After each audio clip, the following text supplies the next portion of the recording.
Bonjour, donc bienvenue pour cette dernière session de la journée. J'espère que je vais parvenir à maintenir votre attention parce que après les brillants sujets qu'on a eus, et on reste sur un sujet qui est assez technique malgré tout, puisque on va également voir une certaine forme d'API. Alors c'est pas les nouvelles API RESTful, mais API ça veut dire échanger avec un autre logiciel, et en l'occurrence on va échanger avec le logiciel Excel. Donc notre présentation, c'est Excel au doigt et à l'œil depuis FileMaker. Alors un petit mot à mon propos. Donc je suis Frédéric Giovon.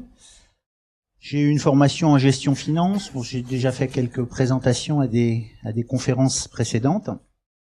J'ai failli finir expert comptable puisque c'est les études que j'avais faites. Heureusement, j'ai été sauvé par FileMaker parce que la compta ça m'amusait pas beaucoup. Donc je suis développeur FileMaker depuis 95-96. Voilà, au sein de ma petite société architecture informatique, je fais du développement sur mesure. J'ai pas d'équipe avec moi. Je fais des applications de gestion, globalement la gestion puisque je viens du milieu de la gestion, pour les PME et également le milieu médical, des hôpitaux qui font de la recherche clinique sur des nouvelles pathologies. Alors, la faucille et le marteau, c'est bon. J'ai un caractère insoumis, certes. C'est pas que je suis un fan de Mélenchon, mais pour ceux qui le savent pas encore, je suis le spécialiste des interfaces soviétiques. Donc c'est un petit clin d'œil. Ça fait longtemps que je fais du FileMaker. Et jusqu'à ce que les thèmes, les styles apparaissent, ma priorité, c'était pas de faire du joli décoré en couleur qui clignote, purement fonctionnel. Alors bon, là j'ai un peu exagéré, mais c'était un petit peu ça. Et il y avait un collègue qui c'était Yann Salzedo, qui faisait des présentations sur les interfaces, parce que c'est vraiment son domaine d'excellence et de spécialité. Et donc moi j'avais dit non, moi je fais des interfaces soviétiques.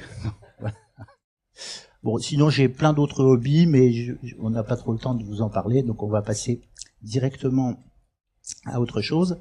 Alors, qu'est-ce qu'on a comme méthode pour échanger des informations avec Excel dans FileMaker? On a des choses, puisque nativement, FileMaker importe des données Excel et exporte au format Excel. J'allais dire tout à fait proprement, quand on lui demande de le faire, on a les données, il n'y a pas d'erreur, c'est propre, ça fonctionne.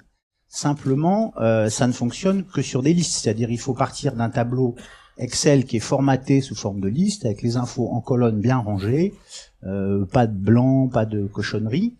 Ça c'est en import. Et en export, pareil, FileMaker va nous sortir en fait une liste de données qu'on peut pas formater. Enfin, on peut formater le format des dates ou des nombres si ma mémoire est bonne, mais on peut pas mettre en couleur, on peut pas faire un joli tableau Excel comme l'attend aujourd'hui un gestionnaire pour ses rapports de budget par exemple.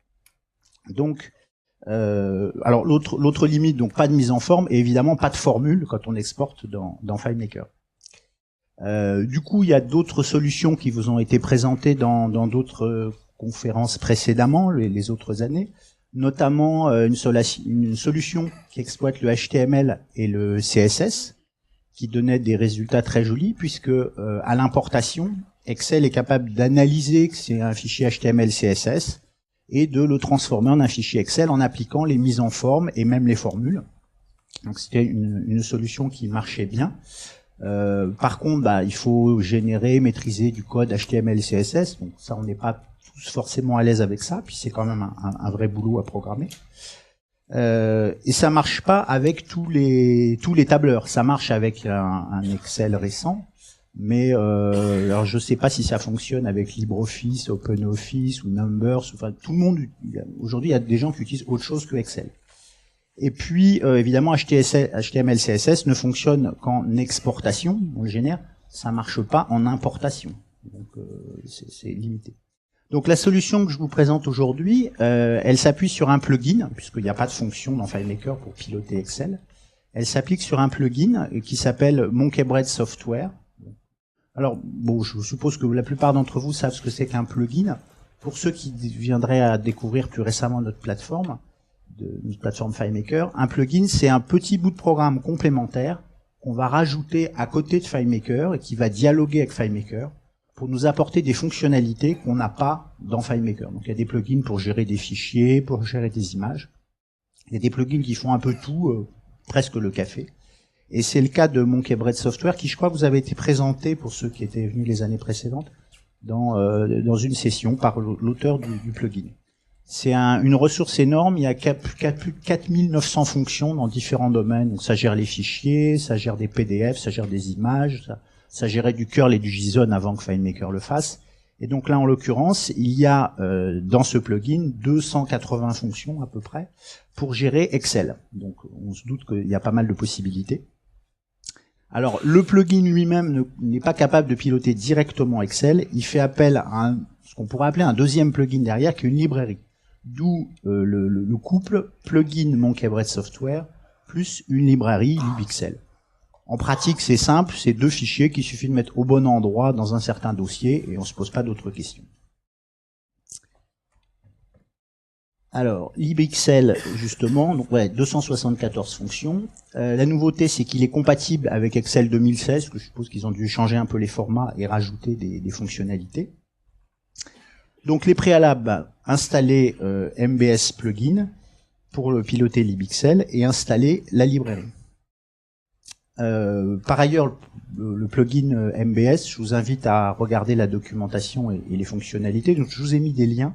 En fait, vous trouverez dans les fichiers de la présentation, il n'y a pas de fichier Keynote. La présentation est dans le fichier Excel, tout est dedans. Donc je vais vous montrer. Vous allez trouver toutes les ressources nécessaires pour pouvoir tester et exploiter vous-même ce que je vous montre. Alors, les applications pratiques de cette solution, donc ça va être d'aller lire des données dans Excel, par exemple un service marketing qui fournit des données mais pas sous forme de liste directement. Donc il va falloir aller chercher dans la deuxième feuille, quatrième ligne, le total des ventes de l'année dernière, dans une autre feuille, à un autre endroit, une autre donnée. Donc on peut aller picorer des données là où on veut. On peut aussi retraiter des tableaux Excel. Donc FileMaker a donné une moulinette, on lui fournit un tableau Excel, on le bricole, on peut supprimer des feuilles, les déplacer, reformater, rajouter des lignes. Enfin, on fait à peu près tout ce qu'on veut. Et donc, évidemment, la première application aussi pour nous, ça va être de générer un rapport Excel, mais plus joli qu'une simple liste d'exportation.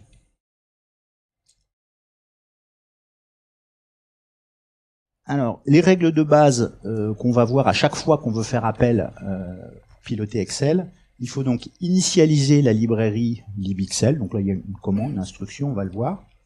Et puis ensuite, dans la mémoire du plugin, on va lui dire je te crée un classeur Excel virtuel dans sa mémoire. On va définir les différentes feuilles, puisqu'il peut en gérer plusieurs. On va définir les formats de données qui sont possibles. Alors on va dire bon, je crée un format que je vais appeler nombre, et je dis mes nombres seront alignés à droite avec 2 décimales. Je les veux en rouge, je veux qu'ils passent en bleu s'ils sont négatifs, définir des formats. On va dire pour les titres, je les veux en Arial 14, souligné, etc. Et puis donc la dernière étape, on va lui passer des instructions pour définir les cellules en lui disant dans la cellule ligne 4, colonne 3, tu vas me mettre telle valeur et lui appliquer tel format, format nombre, format police, que je t'ai défini précédemment. Donc il y a un ordre de travail pour lui passer les instructions. Alors, on va commencer par quelque chose d'assez simple, une opération de lecture d'un fichier Excel, c'est-à-dire on va aller lire des données dans Excel et les charger dans FileMaker. Donc, la démarche est la suivante, on va charger le classeur dans la mémoire du plugin. Donc on va définir une variable qu'on va appeler par exemple $classeur. Donc là, on voit qu'on appelle les fonctions MBS, elles commandent toutes par MBS, que c'est le plugin. Et ensuite, donc on a une fonction loadbook, donc charger un classeur. Donc on peut aller le chercher soit dans un conteneur, une rubrique conteneur de FileMaker, ou bien on lui donne le chemin pour aller le charger sur un disque. Donc on va charger le classeur, choisir la feuille qui nous intéresse, puisqu'elle peut en contenir plusieurs. Donc on va définir une feuille, donc on met 0 pour la première, 1 pour la deuxième, etc. Alors, si vous regardez la doc, il y a plein de fonctions, on peut lui demander la liste des feuilles, leur nom, les appeler par leur nom, etc. Évidemment, pour la démo, on essaye de faire quelque chose de simple et d'accessible. Et puis donc, dernière étape, maintenant qu'on a chargé en mémoire le classeur, qu'on lui a dit on travaille dans telle feuille, on va lui dire récupère-moi les données de la cellule, telle ligne, telle colonne. Donc démonstration. Alors vous voyez que là j'ai appuyé sur un bouton, il me place directement dans le bon script. Ça c'est une fonction de Monkey-Bread Software. Il est capable d'ouvrir le gestionnaire de script dans le bon script quand on lui passe un paramètre. Donc on va regarder le script un petit peu plus en détail.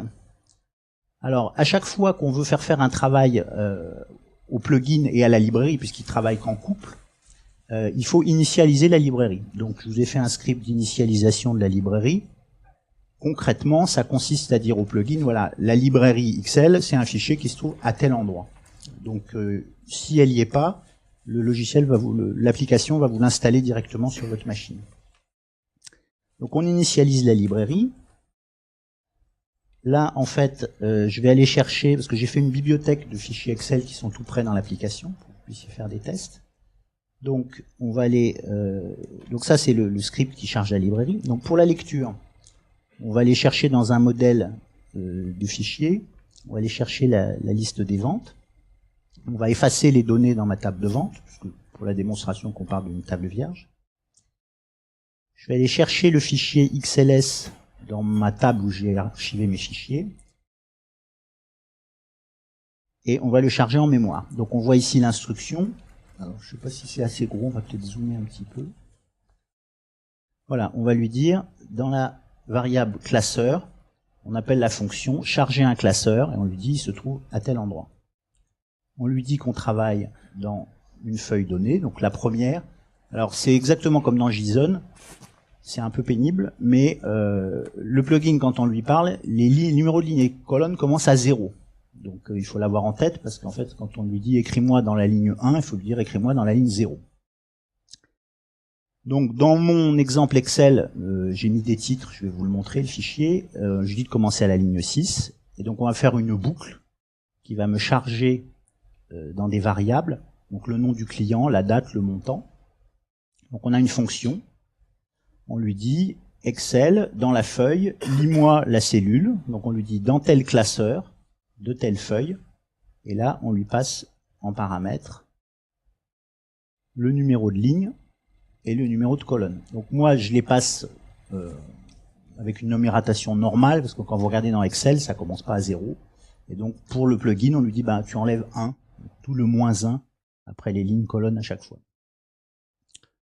Alors tout ça, ça paraît un petit peu lourd, mais je vais vous montrer à la fin qu'on peut se fabriquer une petite bibliothèque de fonctions qui va nous simplifier tout ça, parce que c'est vrai que la syntaxe, au départ, ça peut faire un petit peu peur. Donc on lui dit de s'arrêter quand il arrivera sur une ligne où il y a marqué total. On va lire les autres données, dont la date. Alors vous remarquez au passage que pour la lecture, il faut spécifier le type texte, ici date, ici number. Et il y a des fonctions qui permettent de détecter le type d'une certaine cellule. On crée l'enregistrement dans FileMaker et on charge. Voilà. Donc démonstration. Là, on va tout bêtement. Alors je vais vous montrer le menu que je vous avais prévu. Donc ici vous avez des données FileMaker. Vous voyez, c'est l'exemple que j'avais mis. Elles vont s'effacer. Bon, on va les effacer tout de suite d'ailleurs. L'idée c'est de les charger. On a des fichiers Excel, donc il est là, mon fichier des ventes. Si je l'ouvre, je vais vous le montrer. Alors moi j'ai pas Excel, j'ai OpenOffice, mais justement ça permet de LibreOffice, pardon. Ça permet de montrer que c'est compatible avec d'autres tableurs. Alors mon LibreOffice, voilà, mon fichier qui est fourni par le service marketing. Ils ont commencé par mettre des en-têtes, donc si on importe ça avec FileMaker, on va se retrouver avec des lignes qui sont pas des données. Ils ont mis des sous-totaux en plus avec des formules. Donc pour nous, c'est pas de la donnée non plus. Donc nous, ce qui nous intéresse de récupérer, c'est que les données. Donc voilà le fichier d'origine qui a été fourni, qui se trouve dans cette table. Et donc le script, quand on va l'exécuter, voilà ce qu'il va nous faire. Tout enregistrer. Et voilà, il nous a importé les données. Vous voyez que ça permet d'aller chercher dans un fichier Excel uniquement ce qui nous intéresse, sans importer des lignes pourries qu'on va devoir effacer après ou rechercher. Alors donc ça c'est la lecture de données Excel. Et donc évidemment ce qui maintenant va nous intéresser plus, c'est de créer un fichier. Donc ça, c'était la lecture. Alors, l'écriture de fichier, ça se passe de la manière suivante. Pour écrire dans une cellule, il faut lui spécifier le type de données. Bon, ça, c'est facile. Quand on est dans FileMaker, on sait si on lui envoie du texte, une date ou un nombre. Donc, démonstration. Alors, c'est le fichier la démo que j'ai appelé basique. Donc, toujours pareil. À chaque fois qu'on appelle le script, on initialise la librairie. En pratique, une fois que vous l'avez initialisé, tant que vous ne refermez pas FileMaker, il n'y a pas besoin de la réinitialiser à chaque fois, bien évidemment. Mais là, si vous faites les démos une par une, j'ai mis le script à chaque fois pour que ça fonctionne. Donc là, on va lui dire, on dit au plugin, voilà, dans ta mémoire, je te crée dans une variable qui s'appelle $classeur, alors je les appelle toujours comme ça c'est plus clair, un nouveau classeur, newBook. Je te définis une feuille, donc qu'on va appeler $feuille, et dont le titre sera vente 2017. Donc on peut lui passer le paramètre du nom des feuilles qui apparaît en bas, les onglets. Ensuite, dans le tableau, on va mettre des lignes de titre. Donc là, j'ai une valeur ligne, et puis je l'incrémente pour descendre dans le tableau. Et donc, dans les variables, on lui passe les instructions une par une. Donc, dans la cellule ligne -1, puisque on numérote à 0, et dans la colonne 1, donc 1-1, colonne 0, on va lui dire, dans le classeur, dans la feuille, tu vas aller m'écrire le mot date. Et ainsi de suite, la date, client, montant, donc ça c'est les titres. Et ensuite, on va aller dans notre table FileMaker, donc là où j'ai importé les données tout à l'heure, et on va boucler sur notre table. Donc, on affiche toutes les lignes. Bon, là, je les ai triées, mais ça n'a pas de nécessité absolue. On incrémente le numéro de ligne, puisqu'on descend dans le tableau. Et là, on va utiliser des instructions write. Donc, dans la feuille, écris-moi une variable de type date. On va prendre les ventes dans FileMaker, le nom du client, le montant.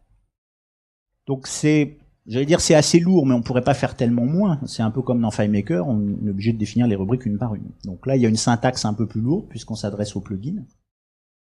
Alors on va le voir après, mais on peut spécifier un format de mise en forme des données. Voilà, et puis donc après, je dis, alors ça c'est pas, vous n'avez pas besoin de le faire, mais pour la démo je l'ai fait, on crée un fichier Excel, et on demande au plugin de le générer. Donc au final, quand on a terminé, dans un conteneur, ma rubrique s'appelle le fichier Excel, c'est un conteneur. Je lui dis sauvegarde-moi le classeur, booksave, la variable $classeur qu'on avait définie au début, dans laquelle il a chargé les données. Et mon fichier, je souhaite qu'il me l'appelle vente from FileMaker.xlsx. Voilà. Et puis après, c'est pour les besoins de la démo, je lui dis d'exporter le fichier et de l'ouvrir pour que vous puissiez le voir. Donc qu'est-ce que ça nous donne ? Ça nous donne ça. Voilà. Alors là, on voit que la date, il l'a mise en format numérique parce que je ne vais pas spécifier de format. Alors ça va dépendre des tableurs. En l'occurrence, LibreOffice, apparemment, les dates, il les interprète pas bien si on ne spécifie pas de format. J'avais fait des essais dans Excel, là ça marchait. Mais de toute façon, on pourra lui spécifier un format en lui disant JJ/MMAA ou même septembre 2017. On peut spécifier tous les formats qu'on veut. On voit ici qu'on récupère bien les nombres et il s'agit bien de nombres. Il a bien mis la décimale. Donc jusque-là, on est sur un export assez simple. Pour l'instant, c'était pour vous montrer les fonctions de base. On aurait pu faire la même chose, et j'allais dire plus simplement et plus rapidement avec les fonctions natives de FileMaker. Et ça, c'est la démo basique. Donc on ne va pas l'enregistrer. Vous voyez, dans les fichiers Excel, il se crée à chaque fois. Pour faire vos démos, on peut rouvrir le fichier en le voyant. Là, je vais le supprimer. Alors, puisqu'on est sur ce menu, j'en profite pour vous montrer, puisque vous aurez ce fichier intégralement. Donc, les données, j'avais montré ça. Vous avez ici la documentation de la librairie Excel. Alors, elle va pas marcher parce que c'est un lien vers un site. Elle est actualisée en permanence, donc c'est un lien vers un site internet. Également pour la documentation de Monkey Bread Software, il y a des nouvelles versions quasiment tous les mois avec des nouvelles fonctions. Je vous ai fait ici une petite bibliothèque des fonctions, des principales fonctions, puisqu'il y en a 280, moi j'en ai documenté 57. Les plus courantes pour manipuler les classeurs Excel. Bon, évidemment, il y en a qui sont obligatoires. Si vous voulez créer un fichier, vous avez newBook. ajouter des images, ajouter des polices, des formats, etc. Je vais documenter un peu tout ça. Il est clair qu'en 1 heure, on va pas avoir le temps de voir les 280 fonctions, mais vous pouvez les retrouver là. Et bien évidemment, dans la documentation de MBS, c'est encore plus complet, vous avez un peu plus de choses. Mais on s'y noie un peu, dans 280 fonctions, on sait plus trop laquelle utiliser. Donc là, je vous ai mis à quoi elles servaient, c'est-à-dire soit à formater des feuilles, par exemple définir le nom d'une feuille. Ici, on peut créer un hyperlien. Il y a des endroits où on peut manipuler des images, je l'ai mis un peu plus loin. On peut définir la largeur des colonnes, ça c'est quelque chose qui peut être utile. Et puis définir les formatages des polices, c'est-à-dire le type de police, la taille, la mise en gras, l'italique, le souligné, les couleurs, les soulignements, etc. On va voir tout à l'heure un exemple de formatage. Et puis également, je vous ai mis là les fichiers libxl à installer. Vous voyez, c'est des fichiers qui font une certaine taille. Alors je ne sais pas pourquoi sous Mac il est beaucoup plus gros que sous Windows, mais on s'en fiche un peu. Je vous ai mis la dernière version, qui est la 3.8.1, qui date du 14 septembre, et que c'est régulièrement renouvelé. Et donc en fait, ça va installer ce fichier-là dans votre dossier FileMaker. C'est-à-dire dans Programme Files, Application, FileMaker, juste au-dessus des extensions, et mettre un fichier. Donc pour Windows, c'est une DLL, et pour macOS, c'est un fichier qui s'appelle .dlib. Donc en fait, c'est en plus du plugin. C'est ça la librairie. Alors on va voir un exemple de transformation d'un fichier Excel en un autre. Si on va prendre un fichier Excel, récupérer les données dedans et les passer dans un autre. Donc ça, c'est lire et transformer. Alors on va aller chercher notre fichier original qu'on a vu tout à l'heure, dans la table des fichiers, donc je le recherche, et on le charge en mémoire. Alors là, la valeur, je l'ai appelée classeur 1, au lieu de classeur, parce qu'on va avoir un deuxième classeur tout à l'heure, parce que l'idée c'est d'avoir un premier classeur qu'on lit, un deuxième vierge, et on va transférer des données dedans. Donc on charge le classeur à partir d'une rubrique container. On va ici créer un classeur 2, donc qui est vide. Hein, c'est pas un loadbook, c'est un newbook. On va lui ajouter une feuille. On pourrait évidemment en mettre plusieurs. Dans notre classeur 2, on va lui créer des titres, un petit peu comme on a fait tout à l'heure. Donc c'est le même principe, hein, write text. Toujours en ayant en tête cette histoire de numéro de ligne et de colonne qui commence à 0, donc il faut toujours enlever -1 quand on y pense. Ensuite, on va se mettre nous dans notre table de vente, dans FileMaker, et on va aller lire les lignes.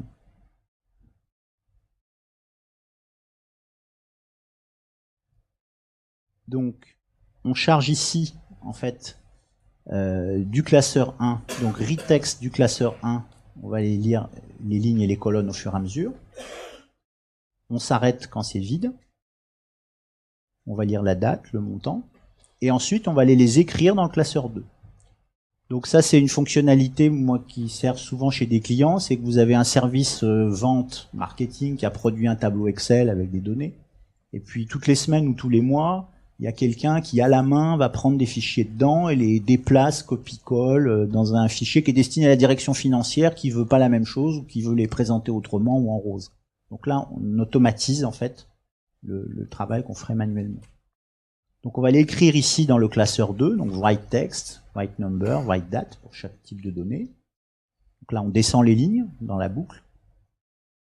Et donc à la fin, on va demander au plugin de nous stocker, donc il va nous créer un enregistrement dans la table fichier, ça c'est pour le besoin de la démo, et il va nous stocker,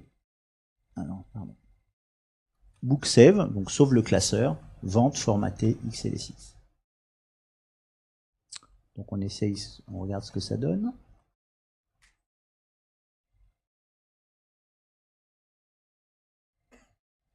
Voilà. Donc on avait mis un titre ici.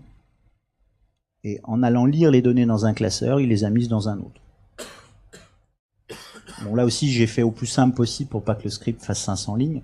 Mais évidemment, on aurait pu les présenter autrement. On a inversé le sens des colonnes, les mettre dans une autre feuille, etc.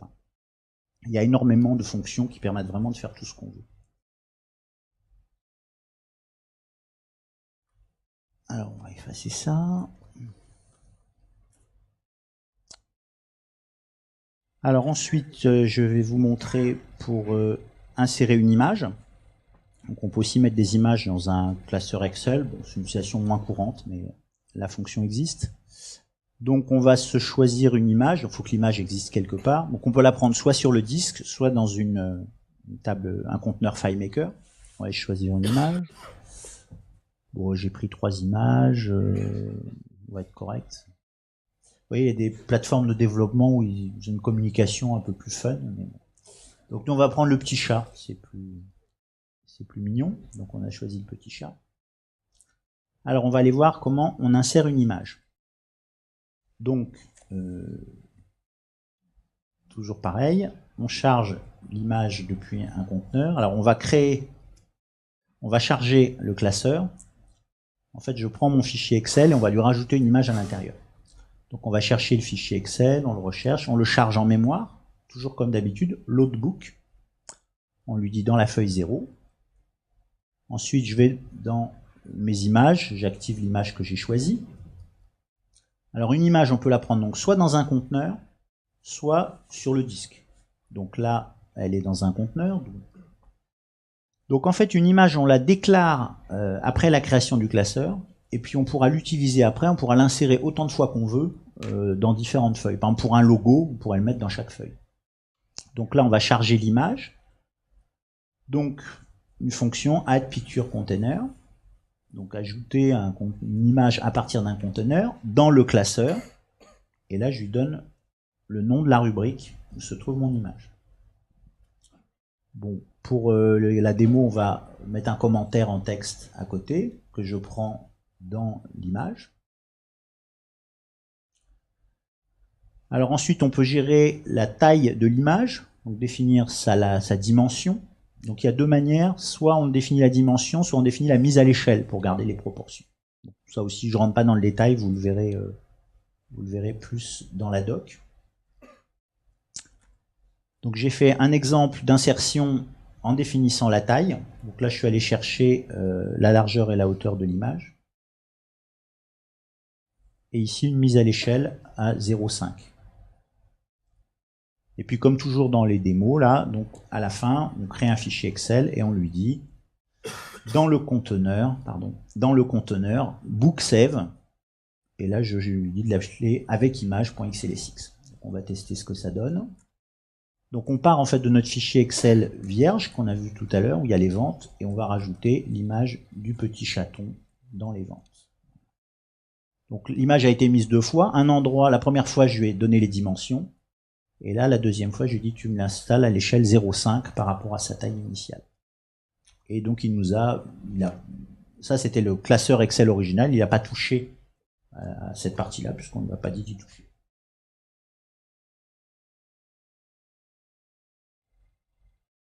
Alors, donc le formatage des cellules, parce que ce qui est intéressant par rapport à l'export FileMaker, au-delà du fait de pouvoir disposer les données comme on veut et pas bêtement en randonnion, c'est de les formater.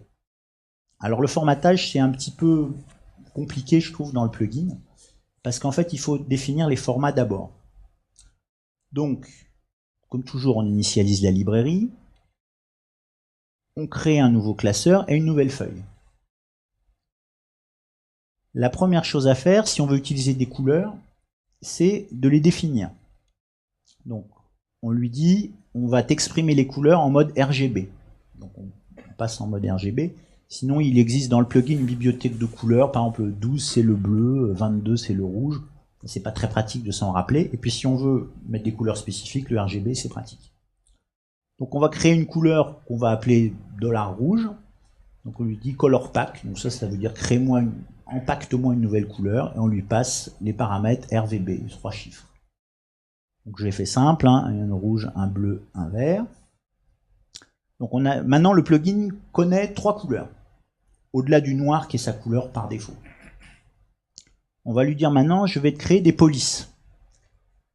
Alors pour le plugin, une police, c'est pas juste Arial ou Verdana. C'est Arial, Verdana, mais on peut lui spécifier la taille, la mise en forme, etc. Donc on va créer une police. Alors on nomme les polices comme on veut. De même que mon classeur, je l'ai appelé $classeur ou classeur 1, vous pouvez l'appeler Toto. L'important, c'est que les variables soient claires. Mais par expérience, vu que la syntaxe du plugin est un petit peu lourde, il vaut mieux avoir sa propre règle de nommage et faire un petit peu toujours pareil. Donc on va définir une police qu'on va appeler police A. Donc on lui dit, je veux que tu crées une nouvelle police, add font. Et ensuite, on va pouvoir lui passer autant d'instructions qu'on veut. Mais à chaque fois, c'est une instruction de plugin pour enrichir la police. Donc là, je vais dire, la police A, je veux définir la taille à 14. Donc une première instruction pour ça. Si je veux qu'il utilise une police autre que la police par défaut, je vais dire, tu vas me prendre en M du Verdana. Et si je veux la mettre en couleur, je vais dire, tu me la mets dans telle couleur. Donc là, je rappelle ma variable $rouge. J'ai pas de possibilité ici de lui spécifier ma couleur RVB. Il faut l'avoir fait avant. D'où une certaine logique de travail quand on crée un fichier Excel. En même temps, la complexité d'un fichier Excel, je veux dire, on peut pas la reprocher au plugin. Quand on fait un fichier dans Excel, en fait, on s'en rend pas compte parce qu'on clique et que ça va vite, mais on passe pas mal d'instructions pour la mise en forme. Donc, il n'y a pas de miracle, on est obligé de les coder. Pour l'exemple, on va créer une police B. Donc, toujours pareil, on lui dit, dans tel classeur, je te crée une nouvelle police que j'appelle police B. Je définis la taille à 10 et j'utilise ma couleur que j'avais définie avant en bleu. Donc, on a défini les couleurs, on a défini des polices.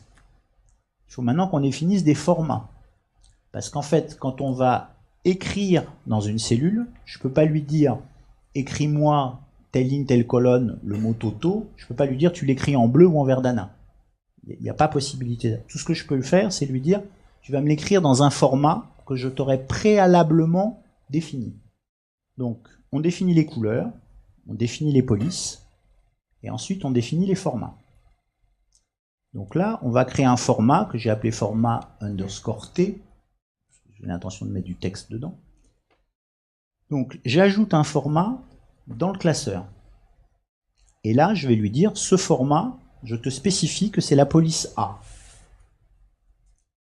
Alors, on pourrait ajouter à ce format, on va rajouter des choses, dire, quand j'utiliserai une cellule en format T, tu prends la police A avec tous les attributs que j'ai définis au-dessus, et puis tu vas me définir une couleur de fond. Alors, pattern foreground color, bon, c'est la doc. Et là, je vais utiliser ma couleur que j'avais définie en vert. Et je lui dis que le remplissage de fond, c'est un fond uniforme, enfin un fond plein, d'où la valeur 1.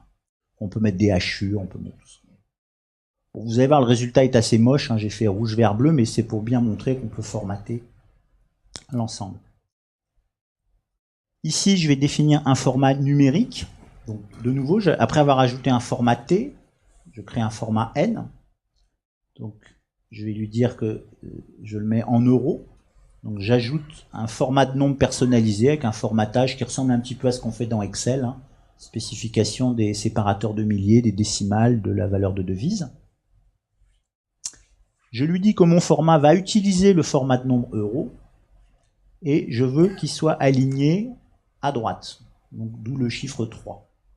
Pareil, il faut regarder dans la doc, 1 c'est à gauche, 2 c'est centré, 3 à droite, etc. Et ensuite un format pour les dates. Donc là, j'utilise de nouveau ma police B. Je spécifie le format de date comme ça. Donc je veux le jour, le mois en 4 caractères, donc il va me le mettre en texte. Et mes nombres. Et là maintenant, donc je vais pouvoir, comme on l'a vu tout à l'heure, écrire, lui passer les instructions pour écrire la date, écrire le texte et écrire le nombre. Donc on a vu l'instruction tout à l'heure. Cellule write date dans tel classeur, telle feuille, telle ligne, telle colonne. La nouveauté, c'est qu'on a rajouté ici en plus par rapport à tout à l'heure un format, $format D. Ça ne marchera que si le format était spécifié avant. Ici pour le texte, sans surprise, j'ai dû lui mettre format T qu'on a défini avant. Pareil pour le nombre. Et on a fini. Donc comme d'habitude, on crée le fichier, book save, et on l'ouvrira. Donc ce qu'il faut retenir du formatage, c'est que c'est un petit peu lourd. Il faut définir les couleurs, puis les polices, puis les formats, et ensuite on écrit dans les cellules en utilisant les formats. J'allais dire, une fois qu'on a compris ça dans le plugin, c'est bon. Démonstration.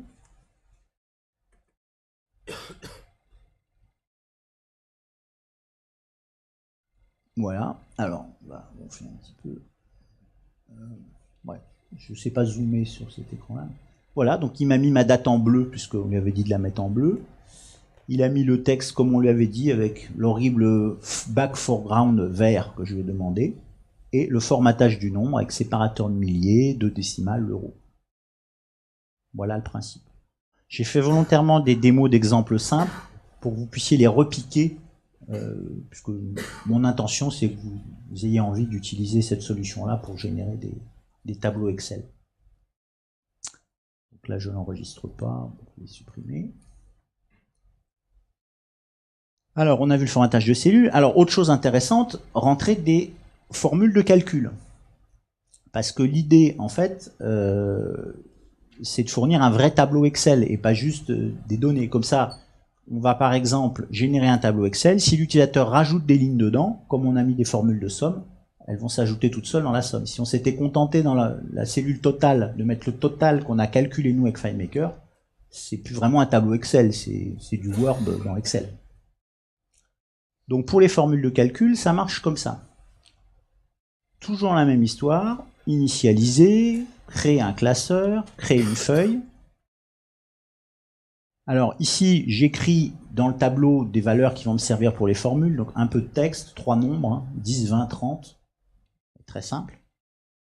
Et j'ai mis 2 exemples de formules. Donc on va écrire ici le mot total, write text, et là une formule. Donc c'est assez simple. Write formula, dans tel classeur, telle feuille, telle ligne, telle colonne. Toujours le truc -1, hein, sinon il ne comprend pas. Et donc les formules, c'est un peu comme on les rentre dans Excel, hein, la somme B3 de point B5, c'est du classique. Si on veut faire une moyenne, là c'est l'étiquette, hein, write text, et la write formula, elle est là, average B3, B5. Et là j'ai mis un autre exemple, une troisième ligne, un calcul. Donc là je lui dis cellule B4 plus 2. On va voir ce que ça donne. Toujours pareil, à la fin, on enregistre book save dans un conteneur. Vous n'êtes pas obligé de passer par un conteneur, il y a une autre instruction qui permet de sauvegarder directement sur le disque. Si par exemple on met le fichier sur le disque et puis on veut l'envoyer directement par mail, comme ça c'est tout prêt, il n'y a pas besoin de réexporter d'un conteneur. Démonstration. Voilà, donc on a bien nos 3 chiffres, 10, 20, 30. Le total, sous forme de somme. Donc on voit bien qu'il prend, c'est vraiment une formule, il le recalcule. La moyenne. Voilà. Et Toto plus 2. Bon, c'est l'étiquette, mais on voit bien, il prend B4 plus B2. Donc la possibilité de créer toutes les formules que vous voulez. Bon, là on a mis des choses simples, mais en utilisant le langage de formule d'Excel, vous pouvez faire... Il n'y a pas de limite à la complexité des formules que vous pouvez créer. Donc ça peut permettre comme ça, par exemple, de générer un rapport Excel avec des sous-totaux. On va trier dans notre table des ventes, on va la trier par exemple par trimestre. On pourra générer des sous-totaux, les mettre en forme, en gras, enfin, faire quelque chose qui ressemble un peu plus à un tableau Excel utilisable directement.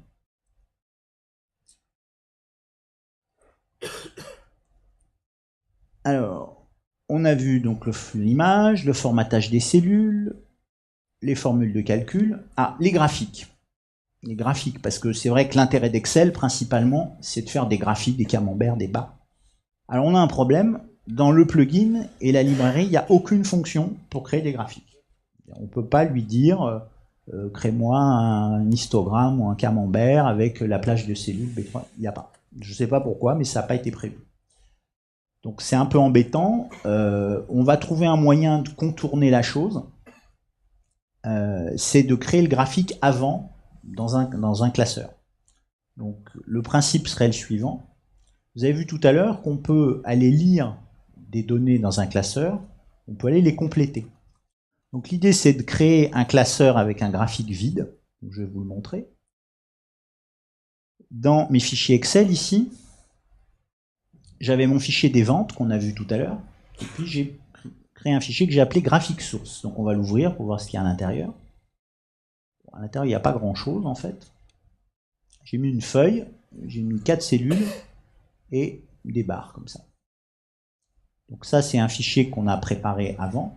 Et l'idée, c'est qu'on va aller changer les montants des trimestres avec FileMaker. Puisque comme on n'est pas capable de créer un graphique, on va prendre une feuille de classeur Excel où on a déjà un graphique, et on va venir compléter la plage de données. Sachant qu'on est capable après aussi de déplacer les feuilles dans un classeur, de faire des copier-coller, enfin, on a pas mal de fonctions.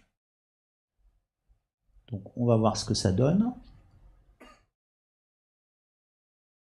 Au niveau du script. Alors pour un graphique, donc toujours l'initialisation de la librairie. Je vais dans mes modèles Excel chercher mon graphique source et je le charge en mémoire, loadbook. Et on lui dit qu'on va travailler dans feuille 1.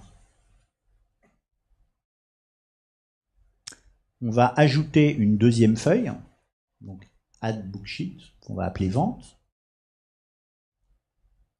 Et dans cette deuxième feuille, j'ai mis juste un test d'écriture. Et puis on va aller écrire des valeurs dans la feuille où il y a le graphique. Donc write number dans le classeur, dans la feuille 1. Donc celle qui vient de notre fichier où on a le graphique, celui qu'on a chargé. Voilà, donc pas casser la tête, 500, 600, 700, 800. On écrit en fait les résultats des trimestres. On sauvegarde. Et puis on l'ouvre. Ah oui, une petite instruction que je n'ai pas montrée, c'est bien, c'est plus propre de la mettre à la fin. Une fois qu'on a terminé, c'est-à-dire qu'on a sauvegardé notre fichier Excel dans un conteneur ou sur le disque, on lui dit vide, release la mémoire du plugin. Comme ça, on est sûr qu'il n'y a pas des vieux formats, des vieilles polices, des vieux attributs, des bouts de feuilles qui traînent dedans. Vous imaginez que c'est un peu comme un bureau, et bon, voilà, quand on a fini, on nettoie tout. Donc c'est propre de rajouter ça à la fin.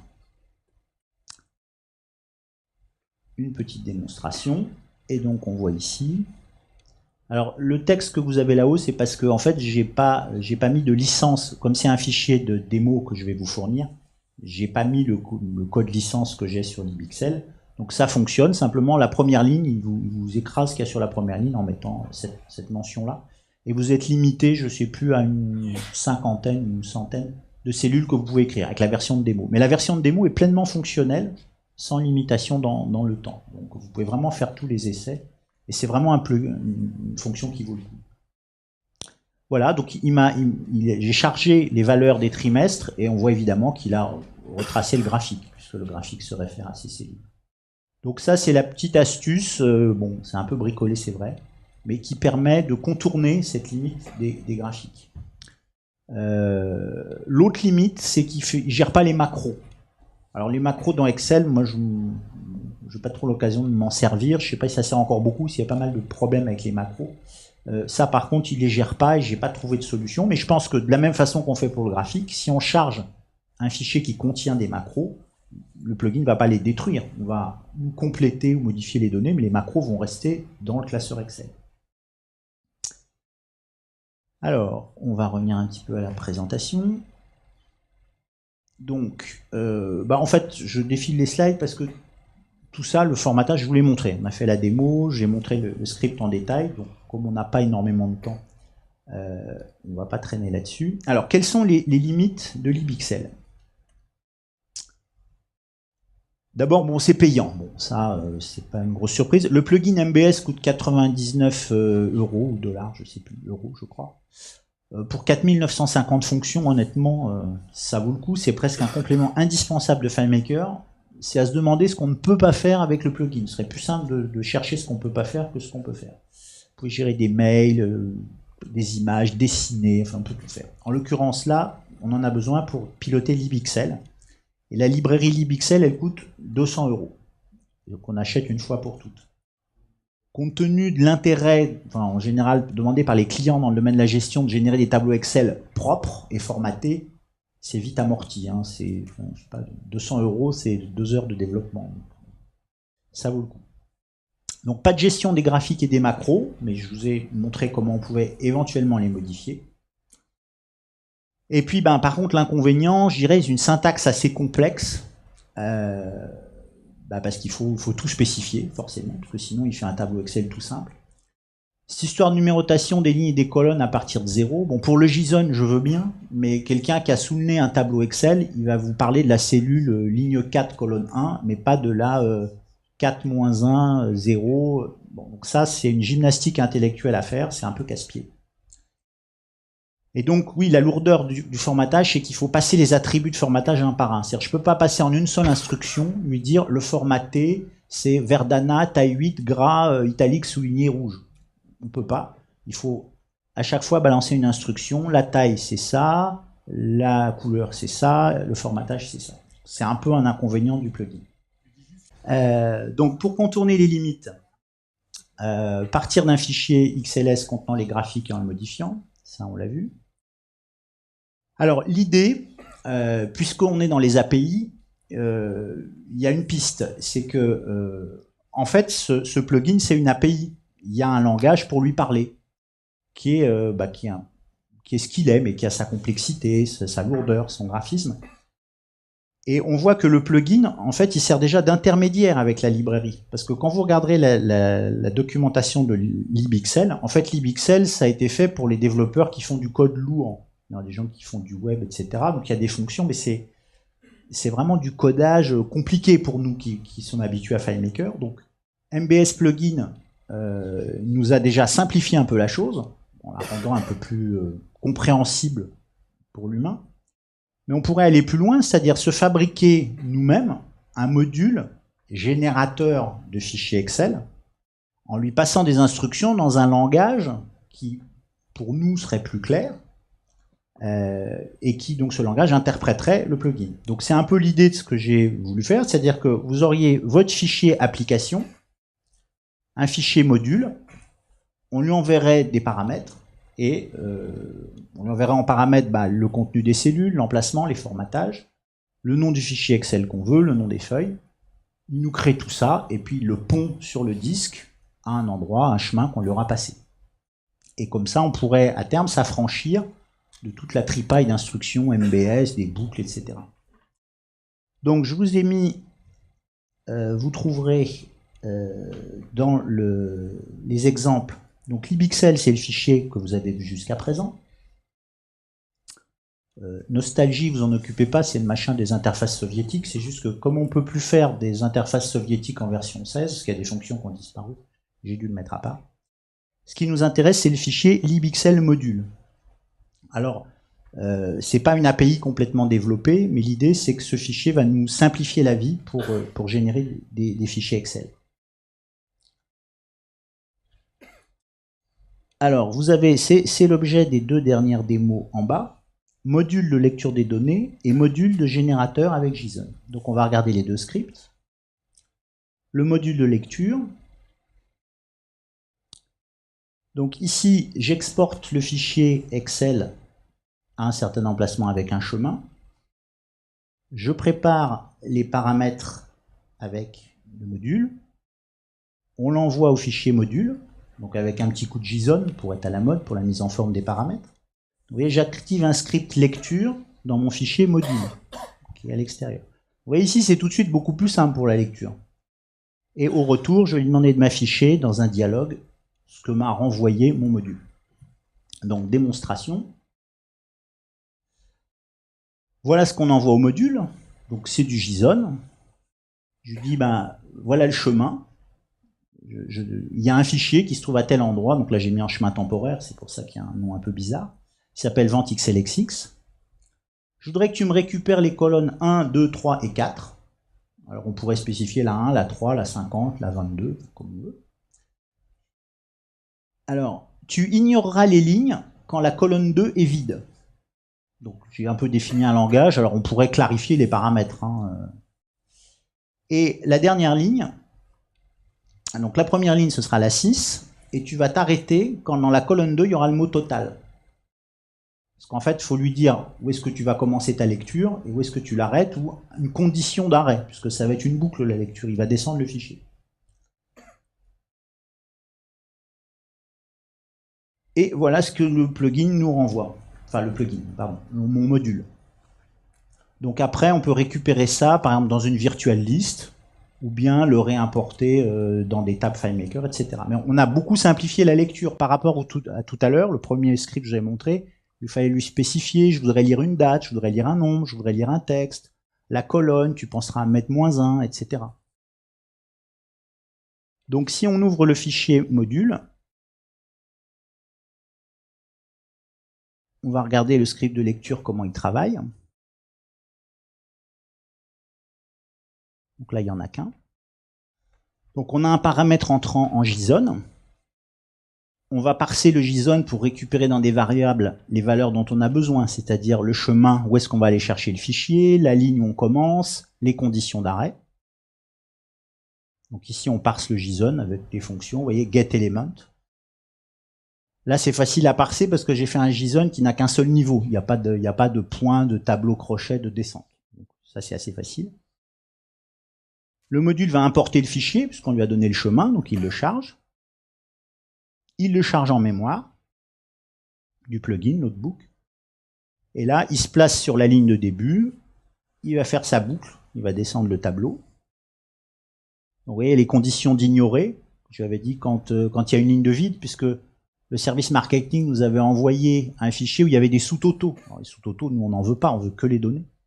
Donc ça nous permet d'ignorer certaines lignes, de s'arrêter, puisqu'on lui avait dit quand tu arriveras sur le mot stop, bah, c'est que c'est le mot total, pardon. Il faut s'arrêter, puisque c'est la dernière ligne. Donc il boucle son tableau comme ça, et puis à la fin, bah, il va nous renvoyer le résultat. Hein, il stocke les données dans $data, puis le résultat du script qui sera renvoyé à votre application, c'est les données que vous avez demandées. Donc ça, c'est pour de la lecture. La lecture, c'est encore assez facile. Mais vous voyez, ça vous évite de recréer tout un script avec des conditions d'arrêt, des variables, un bazar. On a rendu la chose un petit peu modulaire. Depuis votre application, vous appelez un script extérieur en lui passant des paramètres et il vous renvoie ce que vous avez demandé. Donc vous n'avez plus besoin de remettre les mains dans le cambouis des fonctions du plugin. Et alors, même système pour l'écriture. Alors, je l'ai fait assez basique parce que si on veut s'amuser à créer un module qui gère tous les cas possibles, ça demanderait un certain travail. Moi, j'allais dire, je vais vous présenter non pas Logic à tort comme tout à l'heure, mais Excel à tort. Sauf que moi, je suis pas directeur d'une boîte, donc j'ai pas des développeurs à qui je peux dire tu vas passer du temps pour me développer un module. Il faut que je le fasse moi-même. Donc un module générateur avec JSON, eh ben, ça donnerait ça. Donc, on va lui spécifier, on va lui dire, le fichier, tu me le mettras sur le bureau. Je veux qu'il s'appelle test module écriture. La feuille du classeur, tu l'appelleras ma feuille perso. Donc là, je définis mon chemin. Et là, je déclenche un premier script dans le module. Où je lui dis, premier script, nouveau. En gros, qu'est-ce qu'il va faire? Il va me créer un classeur vide avec une feuille, qui va appeler non perso. Donc ça, c'est le travail qui va se faire dans le module. Et ensuite, je vais boucler sur mes lignes de vente. Donc là, je vais dans ma table de vente, dans FileMaker. Je descends mes lignes.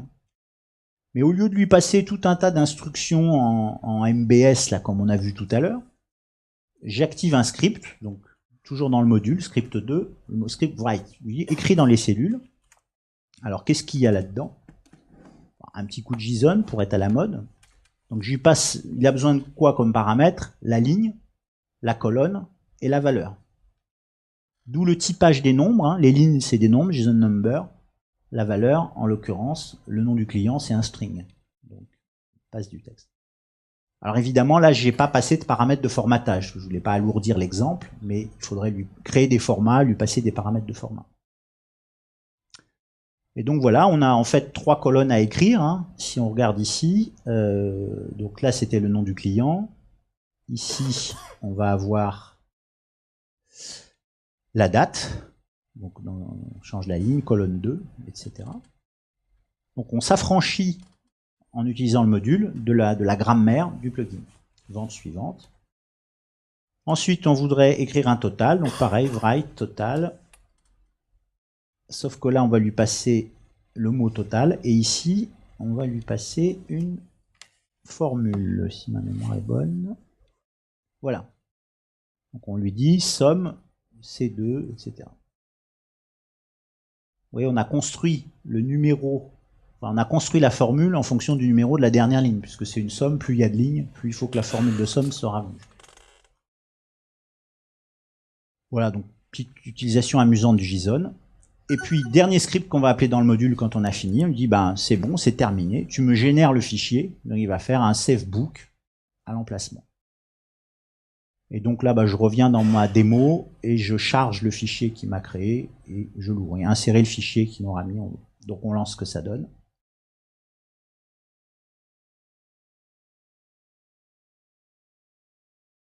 Alors en fait, c'est pas FileMaker qui est lent, c'est mon LibreOffice qui est un peu poussif à s'ouvrir.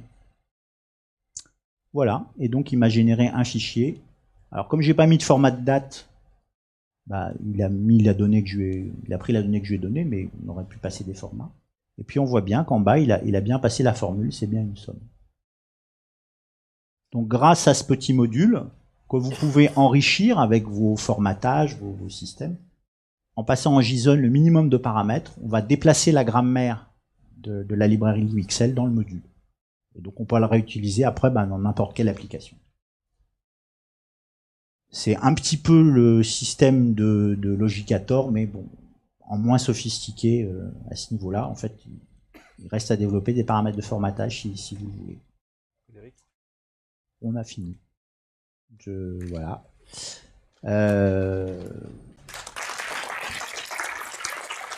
Merci.